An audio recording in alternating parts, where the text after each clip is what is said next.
Kommuri gold buyers తాకట్లో ఉన్న బంగారం విడిపించి ఆ రోజు మార్కెట్ రేటు కట్టి మిగిలిన డబ్బు మీకే ఇస్తారు. Contact number 9247538993. నమస్తే అమ్మ. అమ్మ, మనం అష్టాదశ శక్తిపీఠాల గురించి మాట్లాడుకుంటున్నాం కాబట్టి ఈ 18 శక్తిపీఠాలు కానీ చూడడానికి కానీ వెళ్ళడానికి వెళ్ళే వాళ్ళు కానీ ఏమైనా నియమాలు అంటూ పాటించవలసిన అవసరం ఏమైనా ఉందంటారా? తప్పకుండా. నిజంగా కనుక వాళ్ళు భక్తితో వెళ్తే ఎలా ఉంటుంది అని అంటే, ఇక్కడ నియమం అన్నది ఏమిటి అని అంటే మనస్సు మన అధీనంలో ఉంటే సరిపోతుంది. ఎందుకు అని అంటే ప్రతి శక్తిపీఠంలోనూ శక్తి ఎలా ఉందో అక్కడ అట్రాక్షన్స్, ఎందుకంటే డీవియేషన్స్ కూడా అలాగే ఉంటాయి. మీరు సపోజ్ కంచి వెళ్ళారనుకోండి, ఇందాక మనం మాట్లాడుకున్నాం కంచితో మనం ఎంత అంటే సర్వ సంపదలు వస్తాయని. కానీ మనం ఏం చేస్తున్నాం అని ఒకసారి ఆలోచించుకుంటే, కంచి వెళ్ళిన వాళ్ళు గుడికి వెళ్ళడం తక్కువ టైం తీసుకుంటారు. నిజం చెప్తే అంటే స్పీడ్గా గుడిలోకి వెళ్ళాలి, దండం పెట్టుకోవాలి, వచ్చేయాలి. వచ్చేసిన తర్వాత ఏం చేస్తున్నారు అంటే కంచి చీరలు కొనుక్కోవడానికి ఎక్కువ తిరుగుతూ ఉంటారు. ఇవి డీవియేషన్స్. కానీ నిజం చెప్పండి, ఇప్పుడు మనం ఏం తెచ్చుకోవడానికి అక్కడికి వెళ్ళాం? సర్వ సంపదలు తెచ్చుకోవడానికి వెళ్ళాం, అంటే తృప్తి అన్నిటికంటే. కానీ అక్కడ ఇప్పుడు మనం సంపదను ఏం చేస్తున్నాం ఒక రకంగా చెప్తే, అంటే సర్వ సంపదల్లో 8 సంపదల్లో ధనం కూడా ఒక సంపద ఉంది కదా, ఆ ధనాన్ని వేస్ట్ చేసేస్తున్నాం. వేస్ట్ చేసుకుని ఏం చేస్తున్నాం అంటే ఇవి తెచ్చుకుంటున్నాం ఇంటికి. దీనివల్ల ఏమైనా సుఖం ఉందా అంటే హ్యాపీగా ఉన్నావా అని అంటే ఏమో ఎన్ని రోజులు ఉంటాము అని దానికి నాకు తెలియదు. కానీ మనం దేనికి వెళ్తున్నాము అన్నది అసలు మనకు అర్థమవుతుందా? ఒక్కొక్కసారి బెనారస్, కాశీ వెళ్తారు. కాశీ అంటే ఏంటి అంటే జ్ఞానం పూర్తిగా, ఎందుకంటే ఆజ్ఞాచక్రం పడిన ప్రదేశం. మళ్ళీ ఇది కూడా చూడండి, అక్కడ అంటే ఇప్పుడు ఎలాగైతే నాభిస్థానం పడిన ప్లేస్ అని 3 సార్లు చెప్పారని డౌట్ వస్తుందో, ఇక్కడ విశాలాక్షి కూడా అంతే, కన్నులు పడిన ప్రదేశం. కానీ అక్కడ మళ్ళీ కొల్హాపూర్ మహాలక్ష్మిని కూడా కన్నులు పడిన ప్రదేశం అని అంటారు. అంటే ఇక్కడ ఈ రెండు ఏంటండి అంటారు. ఇక్కడ కంచికి వచ్చేసరికి ఏంటి వారణాసి విశాలాక్షికి వచ్చేసరికి ఏంటి అంటే ఇది ఆజ్ఞాచక్రం. ఆజ్ఞాచక్రం పడిన ప్రదేశం కాబట్టి ఇక్కడ పూర్తిగా ఏమొస్తుంది అంటే జ్ఞానం. అందుకే ఆ గుళ్ళన్నీ ఉన్న ప్రదేశాన్ని, అంటే విశ్వనాథుడి గుడి, వారాహి గుడి, విశాలాక్షి గుడి, ఇంకా కాలరాత్రి అని ఉంటుంది. ఈ గుళ్ళు అంటే ఇవన్నీ, అన్నపూర్ణ గుడి, ఇవన్నీ ఉన్న ప్రదేశాన్ని ఏమని పిలుస్తారంటే కాశీలో వారణాసిలో ఆ వీధి పేరు ఏమిటి, జ్ఞానవాపి అని పిలుస్తారు. జ్ఞానవాపి అంటే అర్థం ఏమిటి? జ్ఞానాన్ని సంపాదించుకునే ప్రదేశం అని అర్థం. అంటే అక్కడికి వెళ్తేనే ఏమొచ్చేస్తుంది మనకి? జ్ఞానం వస్తుంది. ఎందుకు అంటే ఒకరోజు నేను ఒక టెంపుల్లో కూర్చుని ఉంటే ఆ పూజారితో చాలా మామూలుగా హోమం అయిపోయింది ఆ టెంపుల్లో. అయిపోయిన తర్వాత మాట్లాడుతూ ఉంటే, ఇది జ్ఞానవాపే కదా, ఇక్కడ కూర్చుని హోమం చేస్తే జ్ఞానం ఎందుకు రాదు? నిజంగా మనం ప్రశాంతంగా దేవుడితో ఫోకసివ్గా ఉండాలంటే ఇటు అటు డీవియేట్ అవ్వకుండా దేవుడి మీద కాన్సన్ట్రేషన్ పెట్టి చేస్తే జ్ఞానం ఆటోమేటిక్గా వస్తుంది. ప్లేస్ పేరే జ్ఞానవాపి కదా అన్నాను. అంటే అతను నాకు ఒకటి చెప్పారు ఆ రోజు. ఏంటి అంటే, అమ్మ గుళ్ళోనే కూర్చోక్కర్లే, జ్ఞానవాపిలో ఆడ బట్టల షాపులో కూర్చున్నా సరే జ్ఞానం వస్తుంది అన్నాడు. అంటే ఆ ప్రదేశానికి వాళ్ళు ఇచ్చిన విలువది. అంటే అక్కడ నుంచుంటే చాలా జ్ఞానం వస్తుందని అతను అంత ఖచ్చితంగా ఎలా చెప్పగలిగారు అంటే, అది వాళ్ళ నమ్మకం అని నేను అన్ను, వాళ్ళ అనుభవం అని నేను అంట. అవును, కరెక్ట్. వాళ్ళ అనుభవంతో వాళ్ళు చెప్పారు అది. ఎందుకంటే వాళ్ళు చిన్నప్పటి నుంచి అక్కడే పెరిగారు కాబట్టి. అందువల్ల ఏంటి అంటే మనం మరి ఇంత కష్టపడి అక్కడికి వెళ్తున్నాం కదమ్మా, అక్కడే పెరిగారు, వాళ్ళు జ్ఞానాన్ని సంపాదించారు. వాళ్ళకి టైం ఉంది అంటే రోజు అక్కడే ఉంటారు కాబట్టి. మనకి టైం ఉందా? మనం ఏ వారం రోజులో, 4 రోజులో, 10 రోజులు అని వెళ్తున్నాం. మరి అప్పుడు ఆ 10 రోజుల్లో మనం ఏం చేయాలి? వాళ్ళు చేసింది వాళ్ళకి వచ్చిన అనుభవాన్ని తెచ్చుకోవాలి. అంటే ఎవరు ఎక్కువ కష్టపడాలి? మనమే. ఎందుకు కష్టపడాలి అంటే ఇక్కడి నుంచి అక్కడికి ఎవరు వెళ్ళారు? మనమే వెళ్ళాం. ఎందుకంటే అది నేర్చుకోవాలనే కదా వెళ్ళాం. మరి అది నేర్చుకోవాలని వెళ్ళిన వాళ్ళు నేర్చుకోకుండా వెనక్కి వచ్చేస్తే ఉపయోగం ఉందా? లేదు. ఇక్కడ 3 కళ్ళు పడిన ప్రదేశం అన్నారు కొల్హాపూర్ మహాలక్ష్మిని. ఈ 3 కళ్ళు పడ్డం ఏంటి? మామూలుగా మనకి ఏంటిట అంటే డీవియేషన్స్ ఎక్కువ ఉంటాయి. ఎందుకు? మనం ఒక పని మీద ఇందాకనే అనుకున్నాం, ఫోకసివ్గా ఉండలేం. అది కాకపోతే ఇంకోటి, ఈవెన్ తిండి కూడా అంతే. మనం ఒక రోజు తిని 2వ రోజు తినాలంటే మనకు వెంటనే ఏమొచ్చేస్తుంది? బోర్ కొట్టేస్తుంది. వచ్చేస్తుంది. అవునా? అంటే మనకి డీవియేషన్స్ ఉన్నాయి కాబట్టి బోర్ కొడుతుంది. లేకపోతే రోజు ఒకే తిండి తిన్నా ఏమనిపించదు. ఎందుకంటే తిండి ఎందుకు తింటున్నావు? బతకడానికి అంతే. అది మనకు అర్థమైంది అనుకోండి, అప్పుడు ఏమవుతుంది అంటే మనకి డీవియేషన్స్ రావు. ఈ టేస్ట్లన్నా మనం లిమిట్ చెయ్యం. ఇక్కడికి వచ్చేసరికి కన్నులు పడిన ప్రదేశం అంటే కొల్హాపూర్ మహాలక్ష్మి మనకేం చెప్తున్నారు, అని అంటే మామూలుగా అమ్మవారిని కూడా మీరు లలితా సహస్రనామాలు చదివితే చలన్మి నాభలోచన అంటారు. అంటే చేప కళ్ళు కలది అని మనకు చెప్పడం. అది చేప కళ్ళతో చేపలు అంటే ఏంటిట, నీటిలో ఉండాల్సిన చేపలు వచ్చి భూమి మీద, మామూలుగా భూమి మీద చేపను తేగానే ఏమవుతుంది, చేప చనిపోతుంది. ఎందుకంటే జలచరం కాబట్టి. అలాంటిది నేల మీద కదులుతోందా అనిపిస్తోందిట. అంటే చనిపోలేదని. ఎందుకంటే ఈవిడ కళ్ళు ఇటు అటు మూవ్ అవుతున్నాయి కదా. దానివల్ల అది చేపతో ఈ కళ్ళని ఎందుకు కలిపారు అని మనం ఒక్కసారి ఆలోచిస్తే చేపకి ఏంటిట అంటే అసలు డీవియేషన్స్ ఉండవు. ఎందుకంటే చేప చూడండి, అది ప్రయాణం చేస్తుంటే దాని వెనకాల చేపలన్నీ వెళ్తాయి. అవి ఎప్పుడు వెనక్కి చూడవు, పక్కలకి చూడవు. ఎలా చూస్తాయి?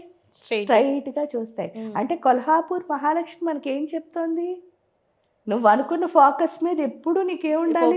ఫోకస్ ఉండాలి. అంటే నువ్వు ఏ పనైనా చెయ్యి, ఫైనల్గా దేనికి కలుపుకోవాలని చెప్తోంది కొల్హాపూర్ మహాలక్ష్మి. నువ్వు అనుకున్నది ఏదైతే నీ డెస్టినీ ఉందో ఆ డెస్టినీకి నువ్వు అనుగుణంగానే ఏ పని చేసినా ఉండాలి. అది మనకు ఆ డీవియేషన్ లేకపోవడం కొల్హాపూర్లో నేర్చుకుంటే, ఇక్కడ కాశీ వచ్చేసరికి ఏం నేర్చుకుంటున్నావు? జ్ఞానాన్ని సంపాదించుకోవచ్చు. వాళ్ళు అక్కడ ఉన్న వాళ్ళు గురించి మనం ఆలోచించి, లేకపోతే ఈ పూజారులు ఏంటి ఇలా ఈ గొడవలన్నీ మనకి ఎక్కువైపోయి అసలు ఎందుకంటే మనకి డీవియేషన్స్ ఎక్కువ కాబట్టి. ఇక్కడికి వెళ్ళిన తర్వాత మనం అర్థం చేసుకోవాల్సింది ఏంటంటే, నేను అన్న పదార్థం ఎక్కడి నుంచి అక్కడికి ఎందుకు వెళ్ళింది అంటే ఏ శక్తి నియమం అదే. నిజం చెప్తే నేను ఎందుకు అక్కడికి వెళ్ళాను అని ఒకసారి ఆలోచించుకున్నాం అనుకోండి, ఎందుకు వెళ్ళాను, అక్కడ ఏదో శక్తి ఉంది, ఆ శక్తి దగ్గర నేను కూర్చుని చేస్తే సాధన నాకు కొంచెం మంచిగా ఉంటాను అని అనుకునే కదా వెళ్ళాను, జీవితంలో ఎదుగుతాననే కదా వెళ్ళాను. వెళ్ళినప్పుడు అది ఒక్కటి వదిలేసి అక్కడ పూజారులని, లేకపోతే లైన్లో నుంచున్న వాళ్ళని, లేకపోతే వీళ్ళెవరిన వాళ్ళ ఇవన్నీ దెబ్బలాట్లు పెట్టుకోవడంలో మనం ఒరిజినల్గా దేన్ని వదిలేస్తున్నాం? అక్కడికి వెళ్ళిన పనిని వదిలేస్తున్నాం. కానీ మన పని ఏంటి అంటే అక్కడున్న శక్తితో మాత్రమే మన పని. ఏది పట్టించుకోకూడదు. అది ఎప్పుడు వస్తుంది అంటే మీకు అంటూ ఒక పని మీరు క్రియేట్ చేసుకున్నప్పుడు, పూర్తిగా నాది ఇది వర్క్ అని మీకు అర్థమైనప్పుడు. ఆ అర్థమయ్యే స్థితి ఎక్కడొస్తుంది అంటే జఠరాగ్నిలో వస్తుంది. అందుకని విరజాదేవి చూసారు అసలు అంటే ఒకదానికి లింక్ ఉంటుంది. అంటే ఈ 18 శక్తి ఇప్పుడు బాడీలో అయినా పాదాలు తల ఇంత దూరంగా ఉన్నాయి, కానీ పాదాలకి తలకి లింక్ ఉందా లేదా? ఉండకపోతే మనం ఏమవుతాం? నడవలేము, కూర్చుండిపోతాం. కరెక్ట్ ఏమో.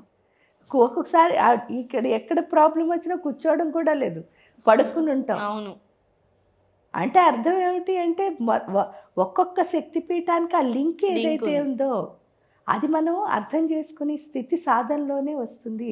లేకపోతే ఏంటంటే అక్కడ పూజారి డబ్బులు అడిగాడను, లేకపోతే పూజారి నన్ను పంపించలేదను, వీళ్ళు ఏదో చేశారను, లేకపోతే లైన్లో ఎవరో నన్ను సరిగ్గా చూడనివ్వలేదను, వాళ్ళు వచ్చేసారను, మొత్తానికి మనం ఒరిజినల్ దాంతో ఏం చేయట్లే, కనెక్ట్ అవటంలే. అక్కర్లేని విషయాలన్నిటినీ కనెక్ట్ అయ్యాం. దీనికి అర్థం అవడానికి ఒక స్టోరీ చెప్తాను. ఒక పిల్ల మనస్సు అస్సలు బాగోలేదుట. బాగోపోతే కూర్చుని ఇంట్లో చాలా బాగా వాళ్ళ నాన్నగారి దగ్గర ఏడుస్తుందిట. నాకు అసలు బాగాలేదు, నాకు కొంచెం ప్రశాంతత కావాలి, ఆ ప్రశాంతత ఎక్కడి నుంచి లభిస్తుంది అని అడుగుతుందిట. అడిగితే వాళ్ళ నాన్నగారు ఏం చేస్తారట, నాకు ఒక గురువు ఉన్నారు దా అని చెప్పేసి గురువు గారి దగ్గరికి పాపను తీసుకెళ్తారు. తీసుకెళ్లేసరికి పిల్ల కూర్చుంటుంది. వాళ్ళ నాన్నగారు ఏదో గురువు ఇచ్చిన మంత్రం జపం చేసుకుంటూ ఉంటారు, ఈ పిల్ల మాత్రం కూర్చుని ఉందిట. కూర్చుని ఉండేసరికి అక్కడ ఇంకో బోల్డ్ మంది శిష్యులు వస్తారు కదా. వచ్చిన వాళ్ళేమో ఒకళ్ళేమో దెబ్బలాడుకుంటున్నారట, ఒకళ్ళు తిట్టుకుంటున్నారట, ఒకళ్ళు గురువుని ఏదో అనుకుంటున్నారట, ఒకళ్ళు వీళ్ళ మీద వీళ్ళు నేరాలు చెప్పుకుంటున్నారట.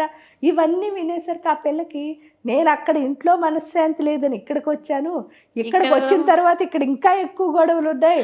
అందువల్ల ఎందుకంటే అక్కడ అనుకో ఇప్పుడు మీరు మీ అమ్మ మీ నాన్న ఇంకో అక్కో చెల్లో ఎవరో మొత్తానికి ఒక 5గురో 4గురో మీ ఫ్యామిలీ ముగ్గురు ఆ నలుగురు మధ్యలోనో, ఐదుగురు మధ్యలోనో, ఆ ముగ్గురు మధ్యలోనో గొడవలు. కానీ ఆశ్రమానికి వెళ్ళేసరికి ఏమైంది, బోల్డ్ ఫ్యామిలీ కదా, ఎక్కువైపోయి అంటే అది ఎక్స్పాండెడ్ ఫ్యామిలీ. ఆ ఎక్స్పాండెడ్ అవడం వల్ల ఏమైంది, ఇంతమంది గొడవలన్నీ కూడా అక్కడే ఉన్నాయి. అక్కడే ఉన్నాయని ఎప్పుడు అర్థమైందో ఆ పిల్లకి ఇంకా అసలు నచ్చలేదు. నచ్చక ఏం చేసింది, ఇంకా బాధపడిపోయింది. ఊరుకుందా అంటే ఊరుకోకుండా ఏం చేసిందంటే, గురువు గారు రానే వచ్చారు. వచ్చిన తర్వాత వీళ్ళ నాన్నగారు ఏం చెప్పారట, పాప ఇలా బాగోలేదంటే తీసుకొచ్చానండి అని చెప్పారట. చెప్పగానే ఈ పిల్ల లోపల ఆల్రెడీ ఎమోషన్స్ ఉండడం వల్ల గురువు గారిని ఏమని అడిగిందిట, స్వామి నేను వచ్చాను, ఇక్కడికి వస్తే మనశ్శాంతిగా ఉంటుందన్నాడు మా నాన్న, కానీ ఇక్కడికి వచ్చిన తర్వాత నా మనశ్శాంతి పూర్తిగా పోయింది. అక్కడేమో చిన్న గొడవలే, ఇక్కడికి వచ్చేసరికి ఎంత పెద్ద గొడవలు, ఇదేమిటి గొడవ అని అన్నట్ట. అంటే అప్పుడు గురువుగారు ఏం చేశారట, నీ ప్రశ్నకు నేను ఆన్సర్ చెప్తాను తల్లి అని చెప్పేసి, ఫస్ట్ నేను ఒక పని చెప్తాను, ఇది చేసిరా, వచ్చేసరికి నీకు ఎలా ఉందో చెప్పని చెప్పేసి ఒక బిందితో నీళ్లు తెప్పించారట. బింది నిండా నీళ్లు తెప్పించారట. ఇది తల మీద పెట్టుకుని గుడి చుట్టూ 3 సార్లు ప్రదక్షిణ చెయ్యి, 3 సార్లు ఒక చుక్క నీరు కూడా కింద పడనివ్వద్దు అని చెప్పారట. చెప్తే జాగ్రత్తగా నడుస్తూ 3 సార్లు ప్రదక్షిణ చేసింది. ప్రదక్షిణ చేసి వచ్చేసరికి ఆ పిల్లకి ఏమైంది అంటే, మనస్సు చాలా ప్రశాంతంగా, నిర్మలంగా, హాయిగా, ఆనందంగా అవుదిట. గురువుకి అదే చెప్పిందిట, మీరేం మాయ చేశారో తెలియదు గురూజీ, నేను ఇలా తిరిగి వచ్చేసరికి ఇలా అయ్యింది అని చెప్పిందిట. చెప్తే గురూజీ చెప్పారట, ఏమని అంటే, నేను అసలు ఏం మాయా చేయలేదమ్మా, ఇంతవరకు ఏమిటి అంటే నువ్వు ఖాళీగా కూర్చున్నావు, అందుకని ఏంటి అంటే వాళ్ళు అందరు మాట్లాడుకున్నవి నీ చెవులకి, ఇప్పుడు కూడా అవన్నీ అక్కడ జరిగాయి.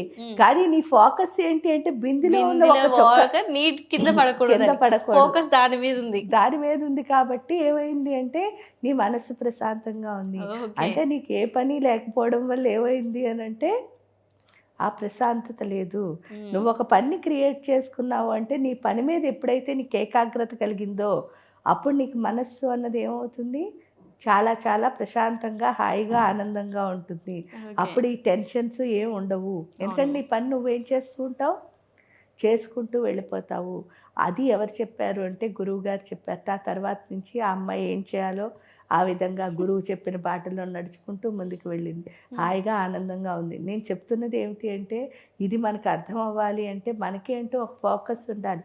ఆ ఫోకస్ ఎవరిస్తారు అంటే కొల్హాపూర్ మహాలక్ష్మి ఇస్తుంది. అందువల్ల ఏంటి అంటే ఇక్కడ ఒక్కొక్క పీఠానికి లింక్ ఉంది. 18 పీఠాలు 18 ఊళ్ళలో ఉండొచ్చు, కానీ అన్ని పీఠాలకి ఒకదానికి మన శరీరంలో ఎలా అయితే ఒక దేహానికి లింక్ ఉందో అదే విధంగా ఈ 18 పీఠాలకి కూడా లింక్ ఉన్నది.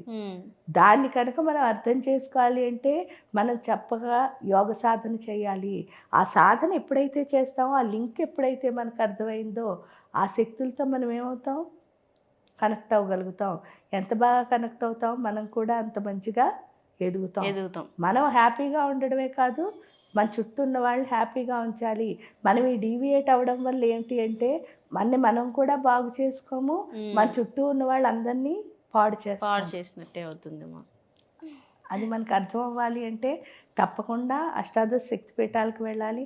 మీరు అర్థం చేసుకోవాల్సింది కూడా ఏంటి అంటే అక్కర్లేని విషయాలన్నీ వదిలేసి నేను ఇక్కడికి ఎందుకు వచ్చాను అని ఒక్కసారి ఆలోచిస్తే, ఎవరిని చూడడానికి వచ్చాను అని కనుక గుర్తుపెట్టుకుంటే అక్కడ దర్శనం మీకు బాగా జరుగుతుంది.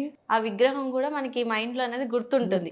ఈ గొడవల వల్ల, డీవియేషన్ వల్ల అసలు అక్కడికి వెళ్ళామా లేదా అన్న విషయం కూడా కూడా అమ్మా సరిగ్గా చూడం. ఎందుకంటే ఇప్పుడు మరిగిపోతున్నాయి నీళ్లు, ఆ మరిగిపోతున్న నీళ్లలో వెళ్ళి నా మొహం చూడాలి అంటే కనిపిస్తుందా? కానీ ఆ నీళ్ళని కింద దించండి, ఆ మరుగు ఆగిపోగానే ఇలా చూస్తే అందులో మన ప్రతిబింబం కనిపిస్తుంది. అలాగే ఈ లోపలన్నీ ఎమోషన్స్ ఉంటే నిజం కనిపించదు. నిజాన్ని చూడాలి అంటే మనం ఎమోషన్స్ని ఏం చేయాలి, బ్యాలెన్స్ చేసుకోవాలి. ఇక్కడ ఏం లే, ఆ గుడికి వెళ్ళే ముందు మీరు చేయాల్సిన పెద్ద సాధన ఏంటి అంటే, నేను ఎందుకు వచ్చాను ఇక్కడికి, ఎవరిని చూడడానికి వచ్చాను, అదొక్కటి గుర్తుపెట్టుకుంటే చాలు. ఇంక మిగతా అక్కర్లేని విషయాలు ఏవి మనకి అవసరం లేదు. జస్ట్ ఆవిడని చూడడానికి వచ్చాను, ఆవిడని చూస్తున్నాను, చూసి వెళ్తున్నాను అన్నది ఒక్కటే పెట్టుకొని వెళ్ళాలి. అలా వెళ్ళగలిగితే మాత్రం 18 పీఠాల్లో ఉన్న అద్భుతం ఏమిటో మనకు అర్థమవుతుంది.